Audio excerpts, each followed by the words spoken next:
Welcome to my world. It was a Tuesday morning, the kind that should have been quiet, simple, peaceful. But my apartment, looked like a full-blown war zone. Crayons were scattered across the living room like someone had emptied a rainbow onto the carpet. A tiny racetrack wound across the floor and disappeared under the coffee table. A plastic dinosaur lay face down beside one lonely shoe, as if even it had given up on surviving this battlefield. And from the kitchen, a faint smell of burnt toast. My daily reminder that I am a father who tries, but doesn't always succeed. My 6-year-old twins, Oliver and Mia, were already in full chaos mode. Daddy! Mia stole my spot. Oliver yelled, standing on tiptoe in front of my chair. I didn't. I was here first. Mia snapped back, hugging a sofa cushion like it was her only weapon in this war. I stepped in, clutching my coffee mug, like it was the only thing holding me together. All right, soldiers, I said. Rule number 1. No claiming chairs during breakfast wars. Rule number 2, eat your food before it gets cold. Of course, they ignored me. Completely.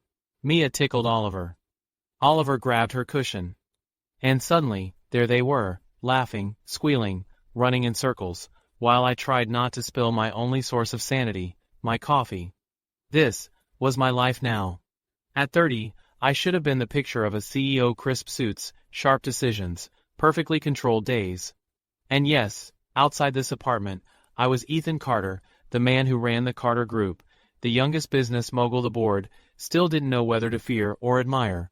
But inside this apartment, I wasn't a CEO. I wasn't a billionaire. I wasn't powerful or intimidating. I was just Dad, the general of a tiny chaotic army that refused to follow orders. My days weren't about acquisitions, they were about negotiating which cartoon to watch. My nights weren't about board meetings, they were about bedtime stories that never stayed short. My schedule wasn't structured, half the time, it was drawn on the walls in crayon. But even in the madness, in the noise, in the mess, I loved it. I loved them. They were the pieces of my heart I didn't even know were missing. Still, lately, a question has been echoing inside me. One I've buried under years of busyness, success and fatherhood. 6 years ago, I signed a contract for surrogacy. A quick signature, a decision made when my life was falling apart. Before I had any idea what kind of father I'd be. I never met her. Never even learned her name. The woman who brought Oliver and Mia into this world. Who was she? Back then, I told myself it didn't matter. That the past was the past. That what mattered were the two little humans who now owned my entire world. But recently, whenever I look at Oliver's shy smile, or Mia's stubborn eyes, I see pieces of someone I've never known. Someone who gave me the greatest gift I could ever receive. And that question, the one I've always pushed away, has started to whisper louder. Who is she? What kind of woman chooses to give life to children she'll never meet? What was her story? Her reason? Her pain? I used to think I didn't need those answers. But now, I feel them tugging at the edges of my life. As if something unfinished is finally waking up. Maybe knowing her won't change anything.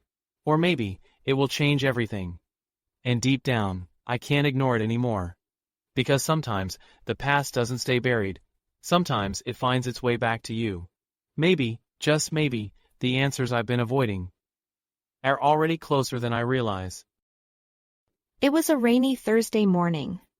The kind of rain that doesn't roar, but gently taps on windows like it's trying to remind you of something you've forgotten.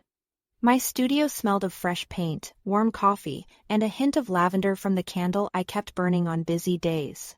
Swatches of fabric covered my desk. Teal, cream, forest green. Blueprints were rolled open like maps to futures I was yet to build. The construction crew downstairs was already at work. Their steady hammering blending into my morning like a familiar heartbeat. This was my world. A world I built from nothing but stubborn hope and sleepless nights. At 28, Lily Designs wasn't just a name on a door. It was the proof that I had survived.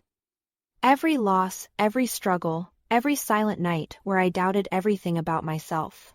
Just as I took a sip of now lukewarm coffee, my assistant poked her head in. Lily, the Hartwell project is confirmed for Monday. If we get this, it could take us national. I smiled, but it was the quiet, tired smile of someone who carries too much inside. Great. Let's prepare something they won't forget. On the outside, I was composed, focused. But inside, something had been shifting. Slowly, quietly. 6 years ago, I made a decision that changed my life, and someone else's. I became a surrogate. I didn't meet him. I didn't know his story. I didn't even ask for his name. I told myself it was a clean decision. A practical decision. A way to free myself from the chains of my past and rebuild my future. But the truth? Some decisions don't stay buried. Some questions don't go away just because you ignore them. Lately, that old silent question had been whispering louder. Where are they now? The children. Are they happy, safe, loved? And the man, did he ever wonder who I was? It wasn't regret. But a strange ache. Like a soft pull inside my chest. Reminding me that somewhere in the world, a part of me was living a completely different life. I pushed the thoughts away. I always did. I had meetings to prepare for, clients waiting, deadlines hovering over me like clouds. But even as I worked, I felt it. Something was coming. A shift. Like the air before a storm, heavy expectant. I didn't know what it was. But I could feel it. And for the first time in years, I wasn't sure if I was ready.